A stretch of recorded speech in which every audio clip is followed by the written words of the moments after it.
will live in interesting times. Today's stories. Thousands join anti-government protests in Romania. Norway mosque shooting is treated as an attempted act of terror. For en forsøkt terrorhandling. Tear gas accompanies Hong Kong protesters' return to the streets. Typhoon Lekima death toll in East China rises to 32. 2020 Democrats converge on gun safety forum after a horror week. Gun violence survivors speak out at an Iowa forum after the deadly mass shootings. That happens not just to the U.S. financier Epstein commits suicide in prison. Plus, hit Rewind, the Sony Walkman triggers nostalgia on its 40th birthday. I'm Rose Papa Angeles with Eagle News, broadcasting from Washington, D.C., bringing you stories from around the globe.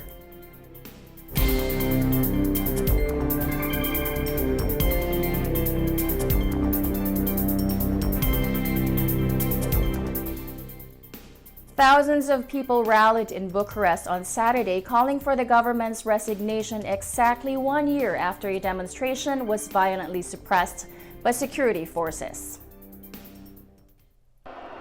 According to the Romanian news agency Agapris, an estimated 24,000 protesters gathered outside the government's headquarters in the capital, waving the national flag and shouting "Thieves" and "Resign."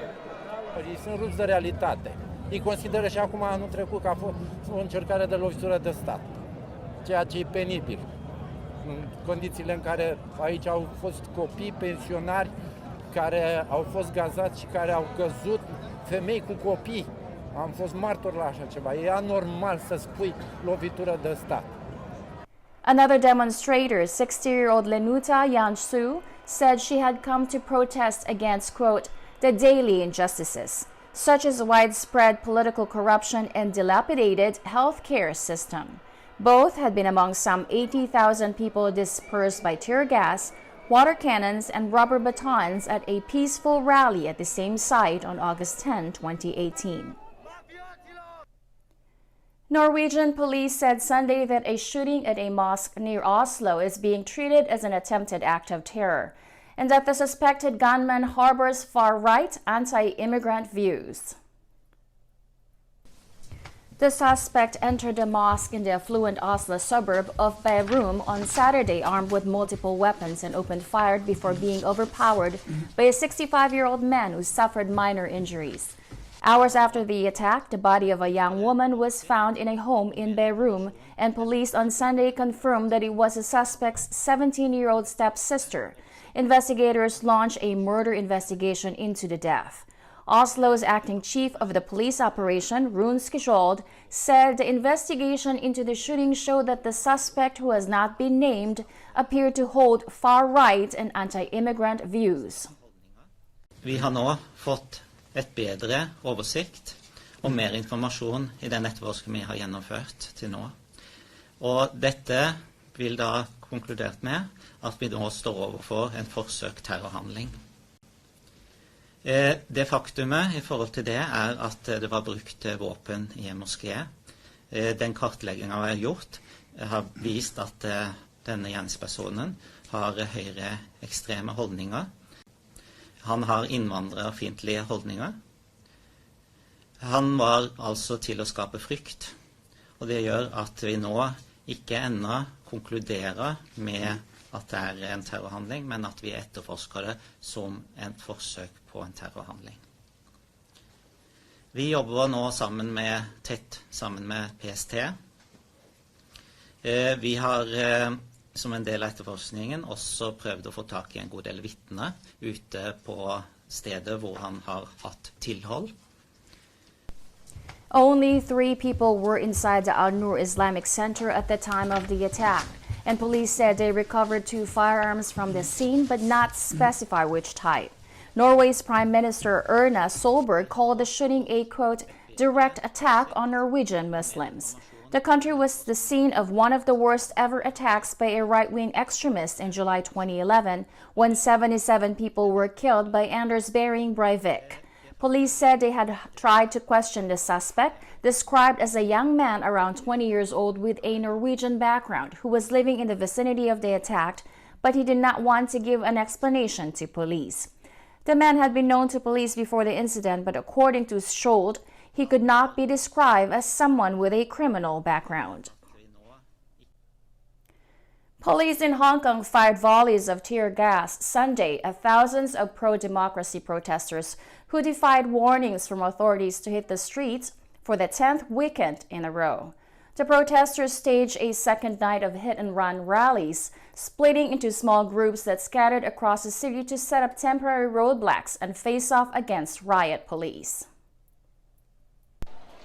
Police denied the request for permits to stage a march from the city's Victoria Park and in the Sham Shui Po neighborhood, but the protesters gathered anyway. By early Sunday afternoon, thousands were in Victoria Park, braving hot and humid conditions. A 25-year-old protester who gave only her family name Wong said, quote, the police should try their best to maintain public security instead of rejecting a request to march. We're still here. We won't worry that much about illegal assembly. We still have our rights. In Sham Shui Po, they used metal fencing and plastic ties to construct makeshift barricades and block the road near the local police station, shining blue lasers at the building as officers held up a flag warning the crowd to disperse. Local authorities said Sunday the death toll from Typhoon Lekima rose to 32 in eastern China as rescue teams worked to find more than a dozen people still missing after the storm triggered a landslide and forced the evacuation of more than 1 million residents. The monster storm hit Wenling City early Saturday, packing winds of nearly 190 kilometers per hour or 120 miles per hour and generating waves several meters high along the coast. National broadcaster CCTV said Saturday at least 18 people were killed in the landslide triggered by torrential downpours in the municipality of Wenzhou, around 400 kilometers or 250 miles south of Shanghai. A further 14 deaths were announced Sunday, but it was unclear if they were from the same incident. According to Zhejiang provincial authorities, 16 people were still missing. More than 1 million people were evacuated from their homes ahead of the typhoon, the official Xinhua news agency reported. Some 110,000 people were housed in shelters. According to authorities, the natural disaster has caused economic losses of more than 15.8 billion yuan, or $2.2 billion. Up next, 2020 Democrats converge on gun safety forum after a horror week. Gun violence survivors speak out at an Iowa forum after the deadly mass shootings. U.S. financier Epstein commits suicide in prison. Plus, hit rewind, the Sony Walkman triggers nostalgia on its 40th birthday. These stories and more when Eagle News returns. We'll be right back.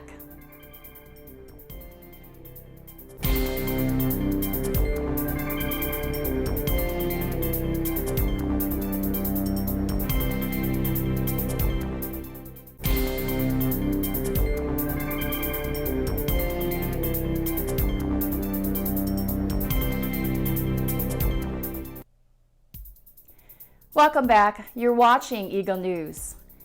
Democratic 2020 presidential hopefuls made proposals ranging from firearm licensing to reimposing an assault weapons ban at an Iowa gun safety forum Saturday, 1 week after mass shooting that thrust the country's firearm violence into the presidential race.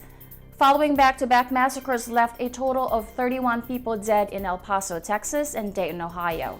The candidate spoke largely in harmony on the issue that has seen little action at the federal level despite huge tolls from gun use, including nearly 40,000 deaths in 2017.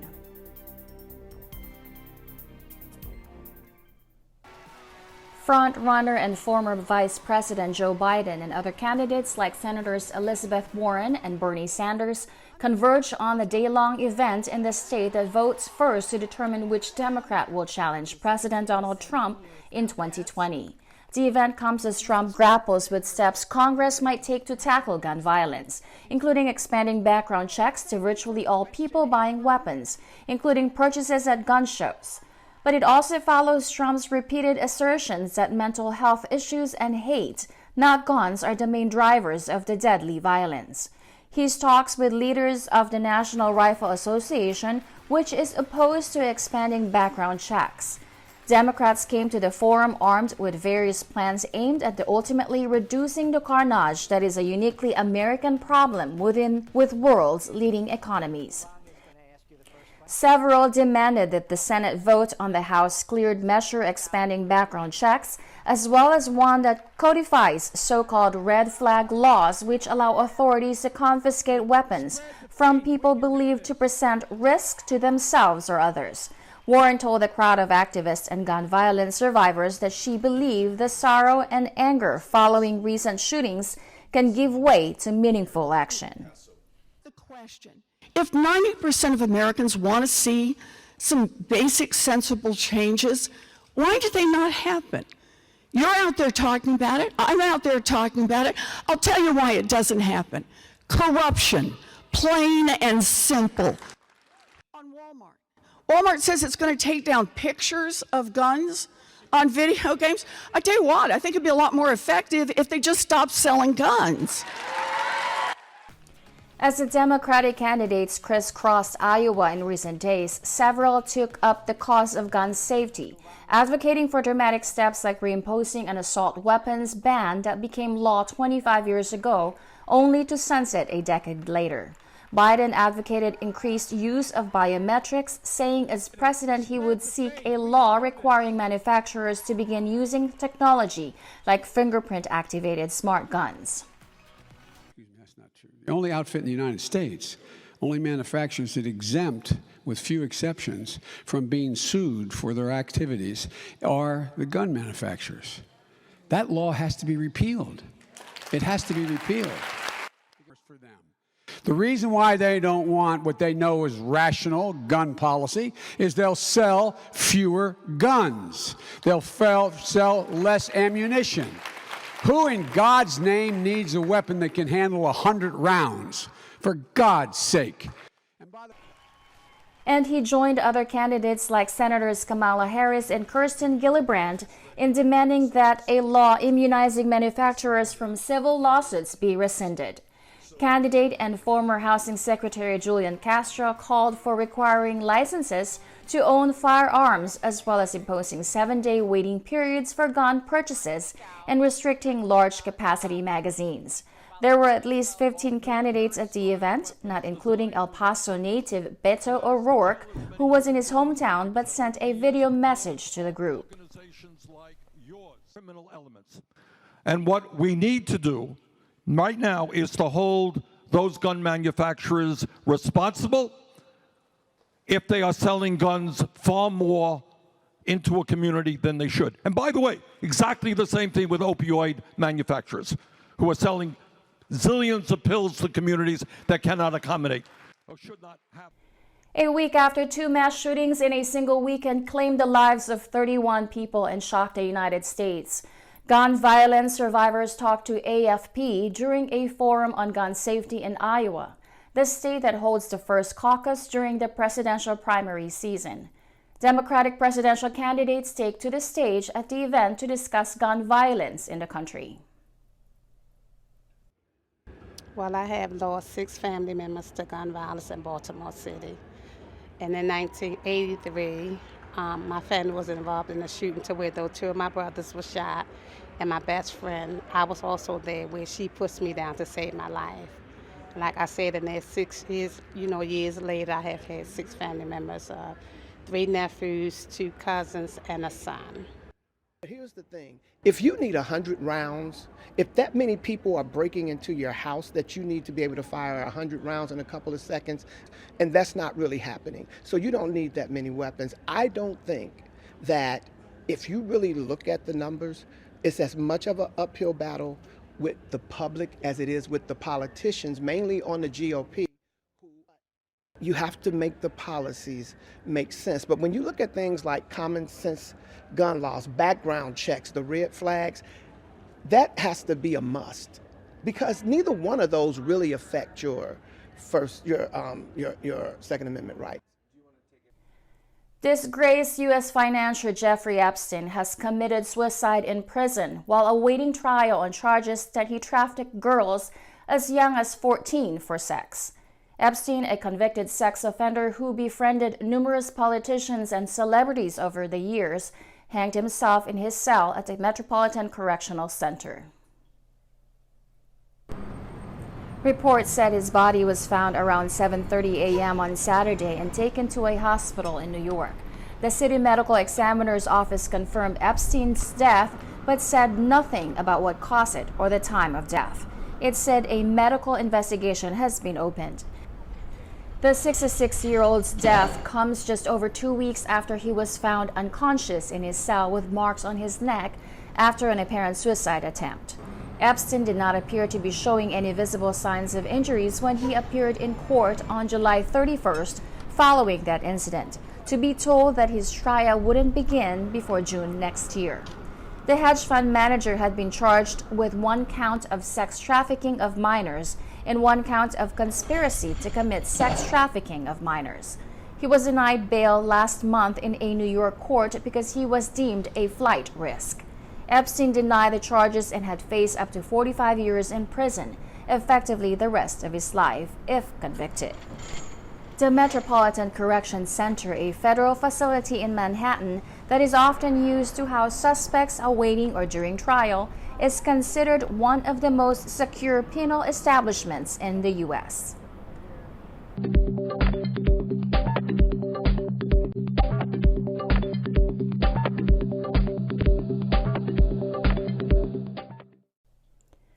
Must-have 80s gadget and one-time icon of Japan electronics school, Sony's Walkman turned 40 this year. And like its now middle-aged fans, it's clinging to its youth with high-tech updates. On July 1, 1979, as the global economy suffered through the second oil shock, Sony unleashed on the world a dark blue brick of a machine with chunky silver buttons, the Walkman TPS L2. Priced at a hefty 33,000 yen, or $300 in today's money. The first-generation Walkman could not record, but its stereo music playback function quickly captured hearts in Japan and then the world.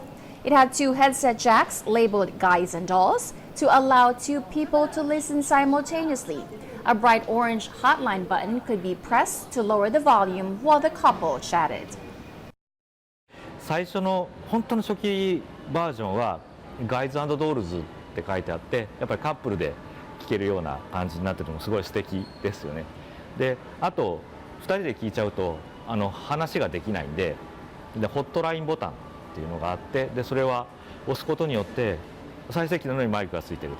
でここで会話ができるというところなんですけど、これなんでしょう、物理的に形があるっていうのはすごい私も好きなので、あとこれをなんか自分で好きな曲まとめて友達に渡したりとかっていうのができるのも良かったのかなと。10時間に1遍ぐらいメンテナンスしてあげないとテープ絡んじゃったりとか音悪くなっちゃったりするとか、今多分そんな製品ってないですよね。で逆にメンテナンスするんで愛情とかがやっぱりどうしても生まれてくると思うんですけども。After a disappointing first month when only 3,000 units were sold, sales exploded to eventually hit 1.5 million worldwide for the first model. The second model, the WM-2, which came in red, black, and silver, chalked up sales of 2.58 million. Over the following 4 decades, Sony sold more than 420 million Walkman and stopped counting the number of models it had produced when it hit the 1,000 mark about 15 years ago. The Japanese electronics giant chose the name partly because of the popularity of Superman at the time and the fact that it was based on an existing audio recorder called the Pressman. The word Walkman has since entered everyday language, but the device was initially called Soundabout, Stowaway, or Freestyle in some parts of the world. That is this week's Eagle News. Join us next week for stories that matter to you. Visit our websites at eaglenews.net and eaglenewslive.com.